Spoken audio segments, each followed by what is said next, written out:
Hey friends, my name is Azia and I'm a Venusian Beauty Ambassador, and today I'm going to talk to you about the importance of both fitness and nutrition and how it applies, especially during this pandemic and being able to get through it with such limited resources that we have.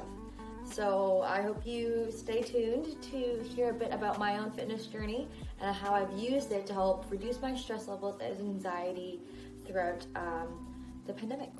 So my fitness journey is around a lot of different types of sports that I've tried out. I've done yoga, soccer, track, weightlifting, and personally, I found weightlifting to be the most resonating sport, solely because I just enjoy the strength of what weightlifting brings. Not only that, you also are able to reduce fat quicker than if you were to do cardio. So as someone that only enjoys cardio for leisurely runs as opposed to actual training or HIIT or just circuits, I personally find weightlifting just is more fun that way. It's different. You're not stuck in the same spot like on the treadmill for a while. Some people have that mindset to be able to maintain that endurance while on treadmills, ellipticals.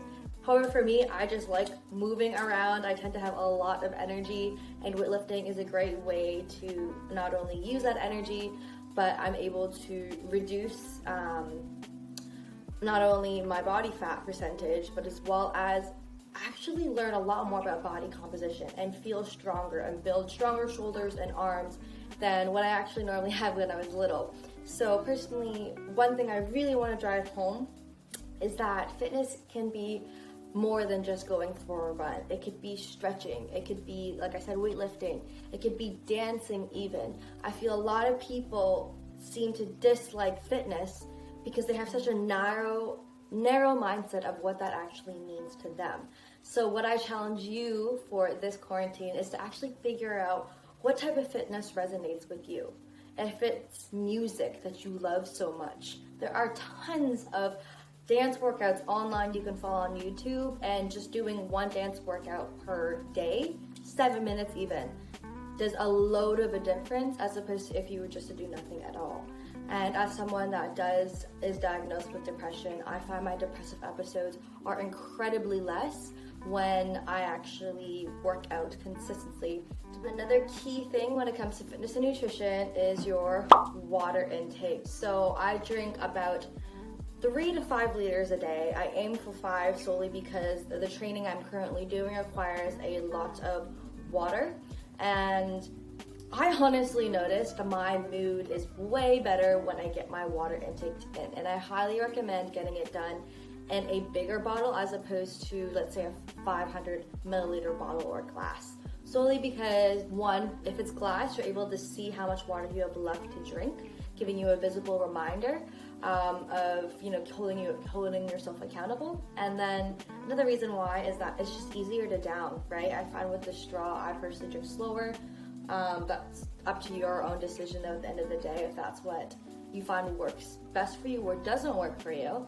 But highly recommend getting your water intake and even tracking that if you feel like that'll help you hold yourself accountable. I personally track my water and my workouts, as well as when I journal, when I do my pelvic therapy, as well as if I get my protein intake. Another great tip that I really want to drive home is that your health is wealth.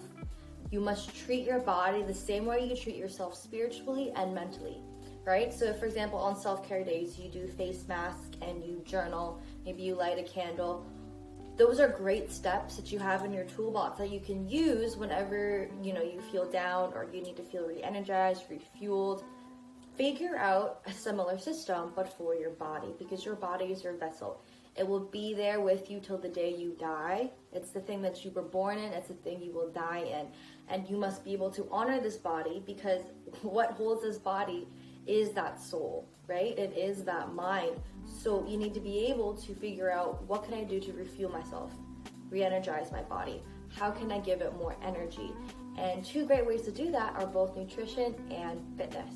So I talked a bit about fitness and how there are actually different types of ways to be active, not just cardio if that's not what resonates with you.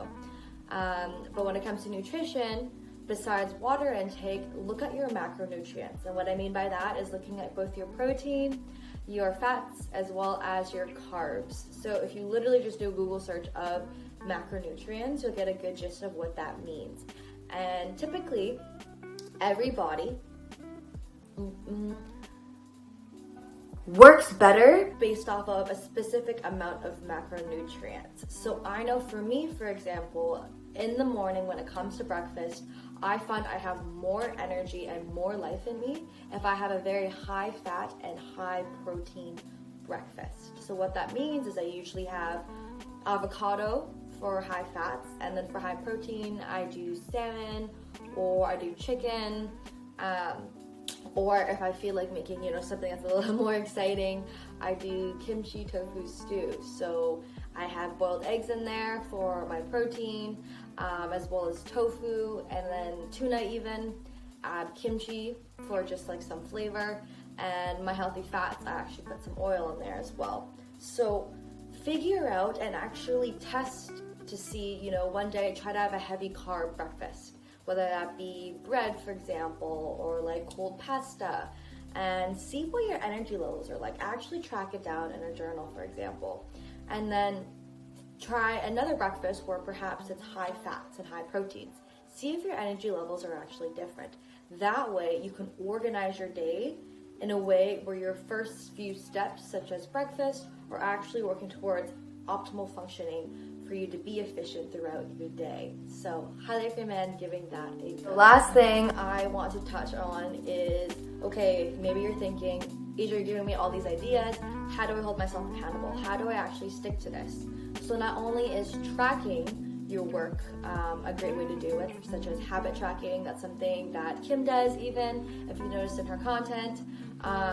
Or bullet journaling, look up habit tracker on Pinterest. You'll find a bunch of different ideas. But let's say you have a tracking system going on. Now you need to be able to make these habits obvious. So when it comes to working out, for example, you have a few videos you want to do on YouTube, but you want to make sure you do this daily. Try putting your workout clothes somewhere obvious, whether that be on your bathroom sink or right on your bed. So that way when you wake up, you actually see the clothes and you're willing to do it more. Or you add it to an existing routine. So maybe after you brush your teeth, because your sports bra and your shorts are right there, you automatically take them and you put them on, right? So it's really integrating it into something that you're already used to doing, that's already considered a habit.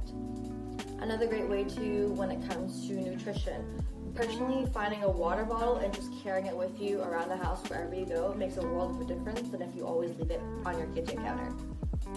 And when it comes to your macronutrients, perhaps creating a meal plan for yourself. And I know it may be difficult if you're living with your family members, but even if you have a few containers to the side that have your pre-made meals for you, it allows just to even trial, 3 containers, one day, day 1 breakfast, day 2 breakfast, day 3 breakfast, and one's like high protein, high carbs, high fats.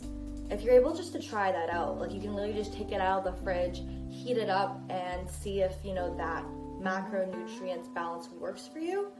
That is also a great way to be able to hold yourself accountable and try it out and remain consistent until you figure out what works for you. So I hope with these tips that you are ready to just go forward into 2021 with all these new fitness ideas and plans. And if you want more information on self-care, please go subscribe to Venusian Beauty's newsletter, where they will consistently be sending out all the information that's for free that you can use to help create a more active, healthy, and just divine lifestyle. Thanks so much for watching. See you later.